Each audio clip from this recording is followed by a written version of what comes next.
গত বিগত দিন আগে আমরা রাধানগর যে নেতৃত্ব দেয় বিএমএস এর, তারা ট্রাফিক এসপির সাথে। এখন আপনাদের মূলত সমস্যাটা কি? আমাদের সমস্যা, তারা আমাদের প্যাসেঞ্জার নিয়ে যাচ্ছে, আমরা সেই কারণে ক্ষতিগ্রস্ত। আমরা মাসিক বাৎসরিক 60 থেকে 70,000 টাকা শুধু পেপার খরচ আছে, কাগজপত্রের খরচ সরকারি যারা আমরা সরকারকে বহন করছি, সরকার আমাদের নিচ্ছে টাকাটা। আর বাদ থেকে মেনটেন্যান্স তো বাদ দিলাম। আমাদের রুটের গাড়ি আমরা নিজে প্যাসেঞ্জার নিতে পারবো না। আর তারার দাবি, তারা ইকফাইট থেকে প্যাসেঞ্জার নেবে, তারা হলি ক্রস কলেজ থেকে প্যাসেঞ্জার নেবে, তারা মোহনপুর থেকে নেবে, হরিণচুমনি থেকে, তারা মানে একদম অদৃষ্ট করে তুলেছে, অনিজ্য যেটা। কিন্তু একটাই কথা আমাদের দাবি, আমরা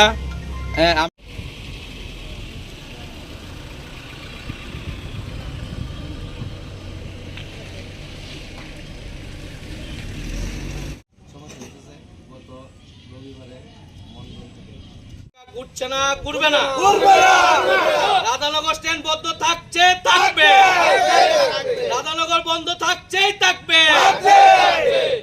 যতদিন অবধি সমস্যার সমাধান না হচ্ছে, গাড়ির চাকা ঘুরছে না, ঘুরবে না।